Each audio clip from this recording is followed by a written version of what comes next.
Some may look at these lovely creatures and think of steaks and hamburgers, but to the spiritual Hindu, they are sacred. On the anecdote of Surabhi, Narada said, "O Bhagwan, who was that Surabhi who came down from the region of Golaka? I want to hear her live. Kindly describe." Narayana spoke, "O Devarshi, the Devi Surabhi sprang in the Golaka. She was the first in the creation of cows, and from her all the other cows have come. She is the presiding deity of the cows. I will now speak her history from the very beginning. She appeared in the holy Vrindavan. One day the Lord of Radha, surrounded by the gopis, was going gladly with Radha to the holy Vrindavan. Then he began to enjoy in a solitary place with great pleasure. He is all will, and suddenly a desire arose in him, and in his mind he wanted to drink milk. Then he created easily the Devi Surabhi, full of milk, with her calf, from his own left side. The calf of Surabhi is nothing else but her wish personified. Seeing Surabhi, Sri Dama milked her in a new earthen jar. The milk is more sweet than even the nectar, and it prevents birth and death. The Lord of the Gopis drank the milk. What milk dropped out of the jar created a big tank. The tank measured 100 yojanas in length and in breadth, and is known in Golaka by the name of Kshirsagara. The Gopikas and Radha play therein, at the will of Sri Krishna, whose nature is all will. That tank became full of excellent gems and jewels. Then from every pore of Surabhi there appeared suddenly 1,00,000 koti Kamadhenus, cows who yields according to one's desires. So much so that every Gopa who used to live there in Golaka had one Kamadhenu, and each house had one such. Their calves again became so many that no limit can be put to them. Thus, by degrees, the whole universe was filled with cows. This is the origin of the cow creation, O Narada. Surabhi was first worshipped by Bhagavan Sri Krishna. Therefore she is so much honored everywhere. On the next day, the Diwali night, new moon in the month of October, Surabhi is worshipped by the commander Sri Krishna. This is heard from the mouth of Dharmadeva, O child. Now hear Dhyayam Stotra and the method of worshipping Surabhi as mentioned in the Vedas. I will now speak on this. Om Surabhyai Namah is the principal 6-lettered mantra of Surabhi. If anybody repeats this mantra 1,00,000 times, he becomes Siddha in this mantra. This is like a kalpa vriksha, a tree yielding all desires to the devotees. The Dhyayam of Surabhi is mentioned in the Yajurvedas. Success, prosperity, increase and freedom come as a result of worshipping Surabhi. The Dhyayam runs as follows. O Devi Surabhi, thou art Lakshmi, thou art best, thou art Radha, thou art the chief companion of Sri Radha, thou art the first and the source of the cow creation, thou art holy and thou sanctifiest the person. Thou fulfillest the desires of the devotees, and thou purifiest the whole universe. Therefore I meditate on thee. Reciting this Dhyayam, the Brahmanas worship the Devi Surabhi in jars, on the heads of cows, on the pegs where cows are fastened, or on a shaligrama stone, or in water, or in fire. He who worships with devotion on the next day morning after Diwali night becomes also worshipped in this world. Once a day in Varaha Kalpa, Surabhi did not yield milk. By the influence of Vishnu Maya, Devas became very anxious. Then they went to Brahmaloka and began to praise Brahma. At his advice, Indra began to hymn stotras to Surabhi. The Devendra said, O world mother, O Devi, O Mahadevi, O Surabhi, thou art the source of the cow creation, obeisance to thee. Thou art the dear companion of Radha. Thou art the path of Kamala. Thou art dear to Sri Krishna. Thou art the mother of cows. I bow down to thee. Thou art like the Kalpavriksha. Thou art the chief of all. Thou yieldest milk, wealth, prosperity, and increase thereof. So I bow down to thee.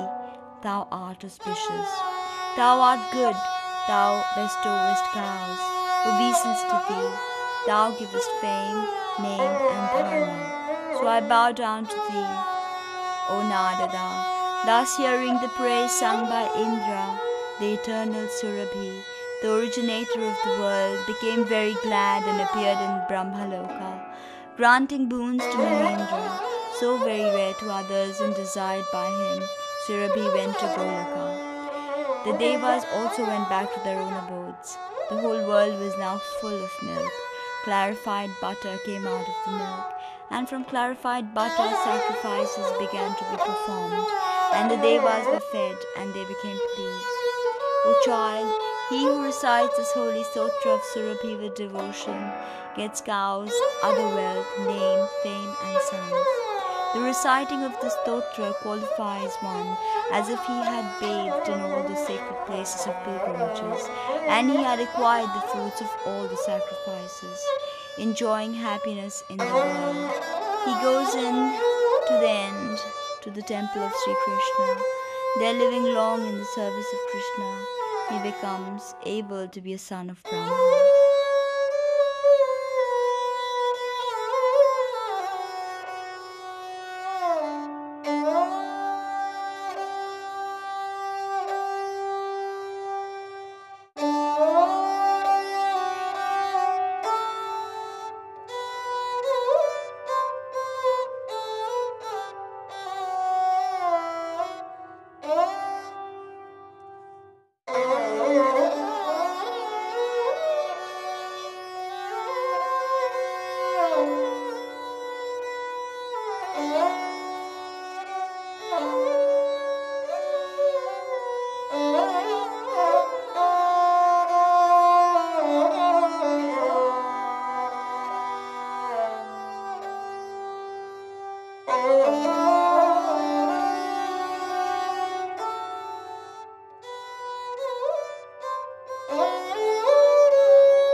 Process ये है ना, इसमें गड्ढा बनाते हैं, गड्ढा बना करके उसमें गोबर को डालते हैं, गोबर को पानी में मिक्स कर देते हैं पूरा घोल करके, फिर गड्ढे में डालते हैं, गड्ढे को ढक करके रखते हैं पूरा, और एक होल इस साइड से एक होल उसके अपोजिट ठीक दूसरा होल कर देते हैं, तो इधर से घोल डाला जाता है और उधर से वो जब उसका गैस बन जाता है, जैसे भोजन डाइजेस्ट होने के बाद वो विसर्जित होता है, मन बंद करके निकलता है, उसी तरह से जब इसकी गैस निकल जाती है तो दूसरे रास्ते से निकल जाता है, जो स्लरी बन के उसका खाद में यूज होता है, खेत में डालने के लिए। और ये गैस जो है ऊपर से फिर वो ढक्कन लगा होता है, पूरा पाइप होता है, बीच में होल होता है, उसमें पाइप लगा करके उस पाइप से गैस को जहाँ आप कुछ जहाँ ले जाना है उतना पाइप लाइन कर दीजिए, वहाँ से वहाँ। और उसको आप यहाँ पे कैसे यूज़ करते हैं वो गैस को? वो गैस यहाँ पर आ रहा है, ये पाइप लगा हुआ है वहाँ से। अच्छा, आ इस पाइप के द्वारा ये बर्नर है, बर्नर में गैस, उसमें बस माचिस लाइटर से लगा दीजिए। हाँ। जैसे ये गैस आप पेट्रोलियम गैस यूज़ करते हैं, चाहे खाना बना लो, चाहिए कर लो, जो भी किसी भी चीज़ में किसी भी तो चीज़ गैस में। आग हो गया। और यहाँ पे आप क्या कर रहे हैं? ये गोमूत्र का अर्क बनाया जा रहा है, इसको जो खाने पीने के लिए यूज़ किया जाता है, उस ऐसे गोमूत्र उसमें ऐसी गायों का लेते हैं जो 3 महीने से अधिक उम्र की हो, 3 महीने से कम उम्र की ना हो, और साथ में उसके पेट में बच्चा ना हो। गाय के बच्चा देने के 1.5 महीने के बाद जो है फिर उसका मूत्र लेते हैं, और ज़मीन का नहीं लेते, जब पेशाब कर रही होगा उसी टाइम लेते हैं। और तो हमेशा जब पेशाब करेगी तो कैसे ले सकते हैं, उसका टाइम निश्चित नहीं होता, पर 2 टाइम निश्चित होता है गाय की पेशाब करने में। एक सुबह जब उठती है उस टाइम कर ले सकते हैं 2-5 मिनट में, सुबह उठने के 2-5 मिनट बाद में वो पेशाब करती है। और फिर जब दूध निकालने के लिए जाते हैं उस टाइम में वो पेशाब करती है 2-5 मिनट के अंतराल में। तो 2 टाइम का ऊपर से ही लेकर के उसको ताज़ा भी सूती साफ कपड़े से 5-6 परत करके उसको छान लेते हैं। छान करके उसको 25 से 30 ml, वयस्क के लिए, बच्चों के लिए 10 से 15 ml, और बुजुर्गों के लिए भी 60 साल से ऊपर के जो उम्र के हैं उनके लिए भी 10 से 15 ml तक दे सकते हैं ताज़ा कपड़ छान करके। वयस्कों के लिए 25 से 30 ml। और ये ताज़ा जो गोमूत्र लिया जाता है, जो मतलब वो 1 दिन का ही ले सकते हैं, फिर उसको टिकाऊ बनाने के लिए ये डिस्टिलेशन कर दिया जाता है। आर्क जो है ये बच्चों के लिए 5 ml, बुजुर्गों के लिए 5 ml और वयस्कों के लिए 10 ml। टिकाऊ बनाने तो इसकी पोटेंसी बढ़ जाती है। पोटेंसी बढ़ जाती है, वही 25-30 ml की जगह 10 ml करेंगे। गोमूत्र के फायदे आपको जैसा दिया, इसमें डाइजेशन सिस्टम ठीक रहता है, किडनी है, हार्ट है, ब्लड प्रेशर है, इन सब सारे पूरे शरीर के पूरे तंत्र को ये प्रभावित करता है, स्वस्थ रखता है, पूरी बॉडी का मेंटेन करता है। तो अगर रोज की दाल में थोड़ा डाल दे तो पूरे परिवार को दाल में ना डाल करके वैसे ही लीजिए आप। अच्छा, वैसे ही लेना चाहिए, खाने में सुबह खाली पेट गोमूत्र अथवा अर्क लेते हैं तो खाली पेट ले सकते हैं। फिर उसको अर्क जब निकल जाता है तो गाढ़ा पदार्थ उसमें बचता है, लगभग 10 लीटर में 6-6.5 लीटर तो अर्क निकलता है, और लगभग 2.5-3 लीटर तक इसमें जो है गाढ़ा द्रव बचता है। उसको फिर पका करके उसको पकाते हैं, और इसमें हल्दी पाउडर और ये डालते हैं बबूल का गोंद, उसको डाल करके इसको पका करके गाढ़ा करके इसका टैबलेट बना लेते हैं। टैबलेट जो है इसका भी वही काम है, ये भोजन के बाद लिया जाता है 2 टैबलेट। और भी इससे हम बहुत चीज़ें बनाते हैं। ये यहाँ पर प्रशिक्षण दिया जाता है, प्रशिक्षण के लिए। आज गाय जो है, गायों को हमारे ऋषियों ने, पूर्वजों ने माता का दर्जा दिया है उसको पूजा करने के लिए। तो गाय के अंदर बहुत सारी विशेषताएं हैं। गाय के अंदर एक सूर्य केतु नाड़ी होती है, जिसके माध्यम से वो अपने अंदर सूर्य की बहुत सारी ऊर्जा को अपने अंदर एब्जॉर्ब करती है, जिससे उसके अंदर बहुत ज़्यादा औषधीय क्षमताएं बढ़ जाती हैं। गाय के अंदर ऐसी संवेदना होती है, ऐसा उसका भाव होता है, जिससे प्रकृति, उसकी संवेदना से पूरे प्रकृति और प्राणिमात्र को एक संरक्षण विशिष्ट स्तर का मिलता है। साथ ही गाय के अंदर एक विशेषता खास तौर से और होती है कि गाय यदि जहर भी खा लिया हो तो उसके दूध में, पेशाब में और गोबर में उसका प्रभाव नहीं जाने देती, वो खुद मर जाती है, मगर उसमें उसका प्रभाव किसी का।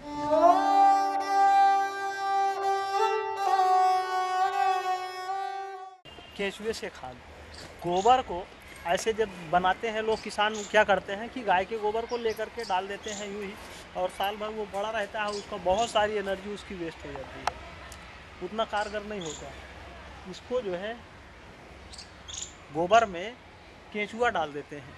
केंचुआ जो है वो गोबर को खा करके बहुत जल्दी खाद तैयार कर देता है, जिससे हम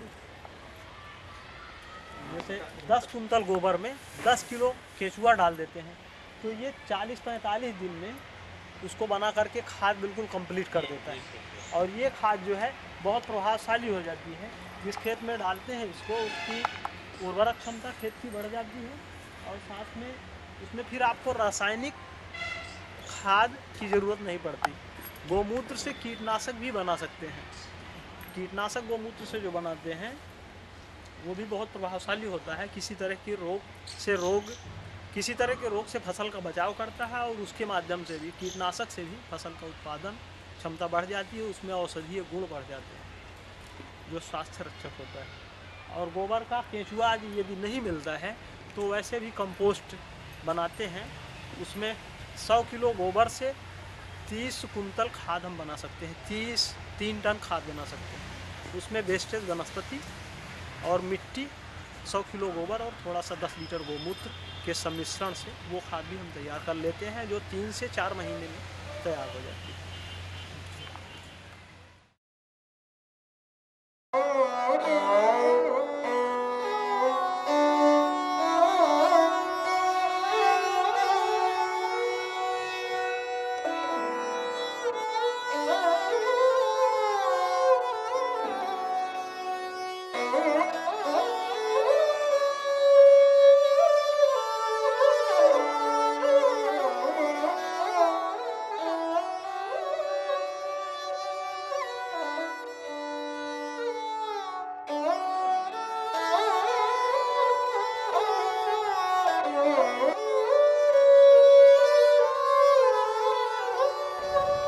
टाइम को पूरा जो है एक ढक्कन से ढक देते हैं।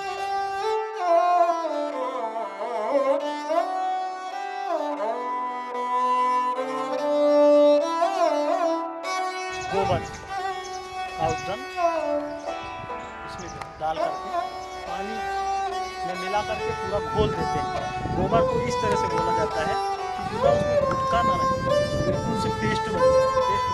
पेस्ट बन करके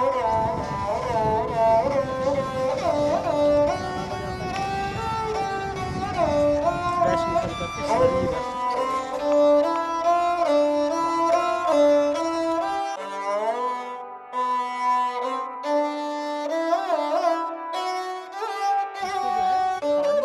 बैठ जाएगा, स्थिर हो जाएगा, तो पानी ऊपर का निकाल देते हैं। फिर जमे हुए स्लरी को बाहर निकाल देते हैं, वो सूख जाता है। फिर खेत में उसको फसल में उसको